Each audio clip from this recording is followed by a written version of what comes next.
She was just 19. A college student full of promise, headed home after a quick stop at a gas station. But in the dead of night, Aniah Blanchard vanished, without a sound, without a struggle, without a single clue that could explain why. What followed was a month-long nightmare, a case that would rattle the nation and expose terrifying cracks in a justice system meant to protect us. This is True Crimes Now, where we don't just tell stories, we uncover the darkness behind them. If you're drawn to the shadows of unsolved cases, chilling murder mysteries, and the truths too disturbing to forget, you're in the right place. Subscribe now, and turn on notifications, so you never miss a story that matters. It began on an ordinary October night in Auburn, Alabama. The kind of quiet, cool evening where the world seems to exhale. The leaves rustled softly in the wind. Cars rolled lazily through dimly lit intersections. And at a small Chevron gas station off South College Street, a young woman stepped out of her car, unaware that time was running out. Aniah Blanchard was just 19. A college student, a daughter, a friend. Vibrant, beautiful, full of dreams that hadn't yet been touched by the darkness that prowls just beneath the surface of everyday life. She was studying early childhood education, eager to make a difference, and planning to transfer to Auburn University. Her family adored her.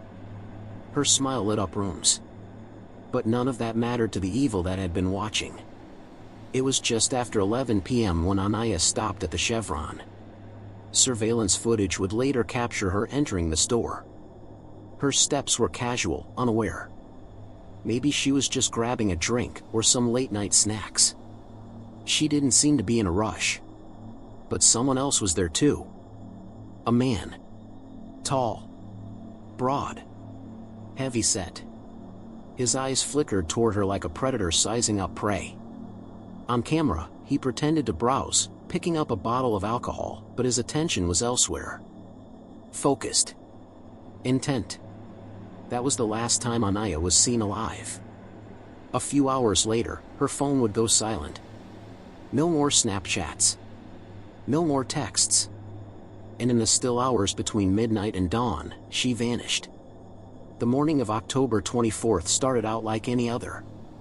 But something was off. Aniah hadn't come home. Her roommate grew concerned. They'd messaged back and forth the night before. At 11:09 p.m., Aniah had said she was almost home. At 11:40, she mentioned being with a guy she'd just met, someone named Eric. Then, silence. Her phone went dark at 11:47 p.m. By afternoon, her family was in panic mode. Her mother, Angela, knew something was wrong. This wasn't like her daughter. Aniah wasn't reckless. She didn't disappear. And so the calls began. The prayers. The dread creeping into their voices as each minute passed with no answer. No sign. No clue. A missing persons report was filed. Police got involved quickly, and soon, the entire city of Auburn was watching the case unfold. But no one knew just how deep this would go, or how horrifying the truth would become. 2 days later, on October 25th, authorities located her car, a black Honda CR-V, abandoned at an apartment complex in Montgomery, about 50 miles away from where she'd last been seen. At first glance, the vehicle didn't look too out of place. But inside, it told a story no one wanted to believe. Blood in the front passenger seat. A bullet hole in the door. Shell casings in the cup holder. And an unmistakable chemical scent, like someone had tried to clean up something very, very bad. Aniah's blood was confirmed in the car. And based on the amount, investigators knew one thing immediately: this wasn't a missing persons case anymore. It was a murder investigation. The hunt began. By November 6th, police had released surveillance footage of a person of interest. The man seen at the Chevron with Aniah. The same man who had glanced at her too long, lingered too close. He was identified as 29-year-old Ibrahim Yazid, a man with a long, violent history, and at the time of Aniah's disappearance, he was out on bond for charges of kidnapping, robbery, and attempted murder. He should never have been on the streets. Witnesses started coming forward. One man claimed he'd seen Aniah and Yazid together at the gas station. Outside. Near her car. He said he saw the moment she was forced into the vehicle. And then, they were gone. He told a friend what he'd witnessed, shaken. But the friend told him to keep quiet. Mind your business, they said. He didn't. And maybe that's what changed everything. On November 7th, a warrant was issued for Yazid's arrest. The manhunt was on. But by then, Yazid had fled across state lines. U.S. Marshals tracked him to Pensacola, Florida. He was hiding near a highway exit, crouched in the dark, trying to disappear into the night. He ran when they found him, but he didn't get far. They dragged him out of his hiding place. Silent. Defiant. And they brought him back to Alabama. He didn't say much. He didn't have to. The evidence was already closing in around him. Like the woods that would later swallow Aniah whole. It would be weeks before her body was found. Weeks of agony for her family. Endless vigils. National headlines. A growing reward. The UFC, where her stepfather Walt Harris fought, pledged $25,000. Others joined in. Hope refused to die. But the truth doesn't stay buried forever. On November 25th, deep in the woods of Macon County, off a lonely road where the trees grow thick and the world forgets to look, human remains were found. A skull. Clothing. A bullet. The forest had kept its secret long enough. Back in Alabama, the public was furious. Aniah's killer, if Yazid was indeed that man, should never have had the chance. He was already out on bond for kidnapping, robbery, and attempted murder. He wasn't a mystery. He wasn't a ghost. He was right there, in plain sight. And yet, the system had given him one more shot. One more chance, to cross paths with a 19-year-old girl who trusted too easily. Yazid was placed in solitary confinement. His attorneys filed motions claiming he was receiving death threats in jail. And then, just when the headlines began to quiet, another name surfaced. Antoine Squirmy Fisher. Not as the killer, but as someone who allegedly helped Yazid clean up the mess. According to police, Fisher admitted to being with Yazid on October 24th, hours after Aniah vanished. He said Yazid needed gas for a car parked near some bushes, Aniah's car. Fisher said they bought fuel, drove around, and at one point, stopped near a cemetery. There, in the gray stillness of morning, Fisher claimed he saw Yazid dragging what looked like a pair of human legs, wrapped tightly in a comforter. When he asked what it was, Yazid answered coldly, "It won't come back on you or your family." Fisher later walked back parts of the story. Charges against him were eventually dropped. But his words stuck like splinters in the investigation, fragments of something darker hiding beneath the surface. And still, there was no body. No proof of life. Only silence. Until November 25th, when a scent in the woods off County Road 2 led investigators to what no one wanted to find. Human remains. Scattered. Weathered. Decayed. Near the shallow brush was a skull, with what appeared to be a bullet hole in the crown. Next to it, a projectile.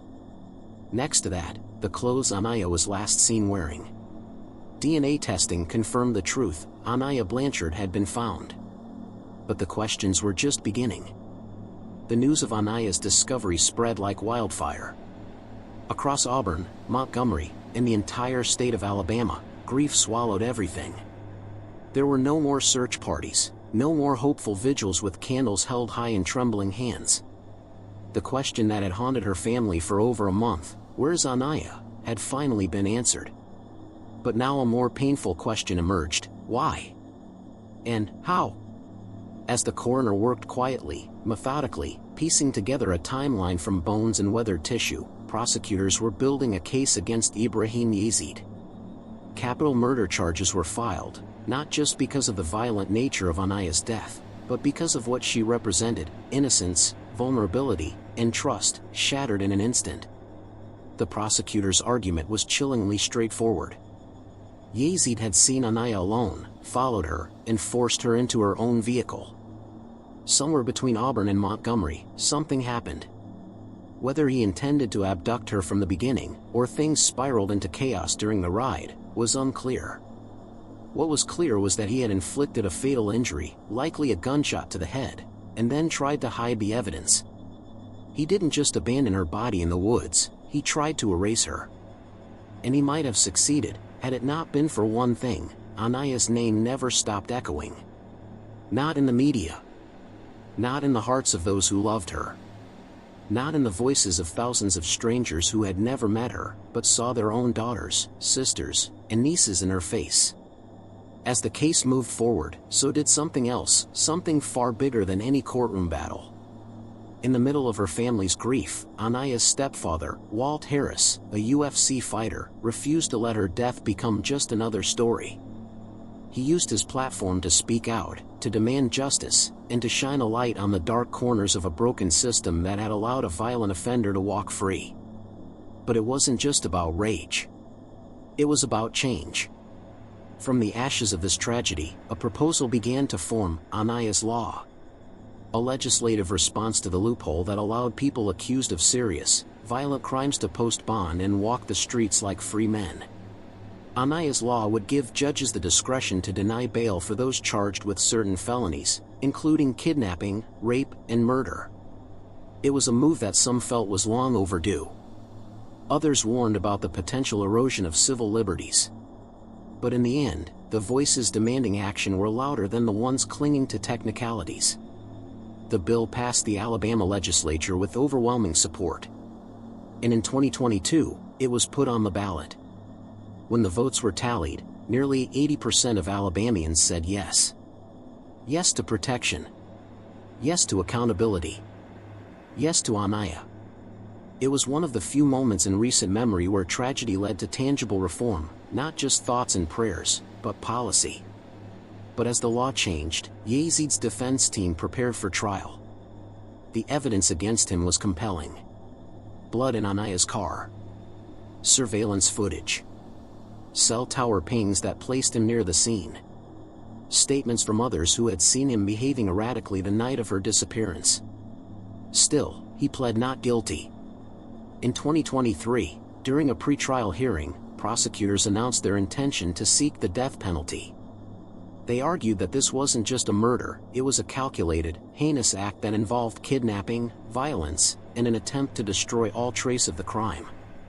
Yazid's lawyers tried to suppress key pieces of evidence, claiming that some had been collected without proper warrants. Motions piled up. Hearings dragged on. And all the while, the Harris and Blanchard families sat in courtrooms, waiting for justice to move forward, inch by painful inch. At one point, the defense floated the idea that Yazid may not have acted alone.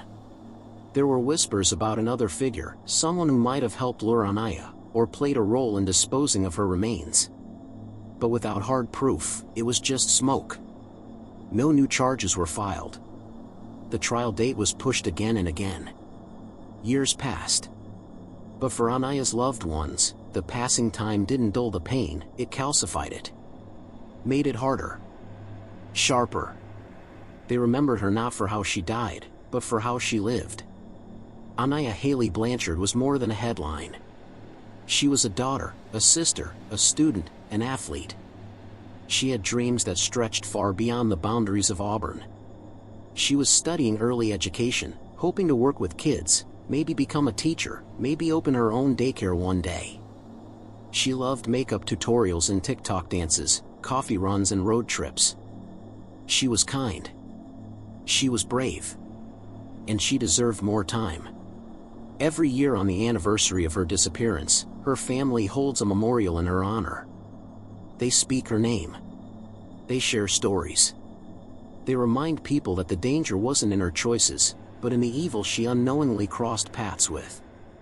The town of Auburn hasn't forgotten her. Neither has Montgomery. Neither has the state of Alabama. And in a way, neither has the country. Aniah's story is a reminder that justice isn't just about courts and laws, it's about remembering. About refusing to let victims become statistics. about holding systems accountable when they fail to protect the innocent. It's about the people who light candles long after the cameras stop rolling. It's about the family that won't stop fighting. And it's about a girl who never made it home, but whose name made it all the way to the state constitution. This is True Crimes Now. We tell these stories not because they're easy to hear, but because they matter. If Aniah's story moved you, share it. Talk about it. Keep her name alive. And if you haven't already, subscribe. There are more stories that need to be told. Some are unsolved. Some are still unfolding. And some, like Aniah's, change everything.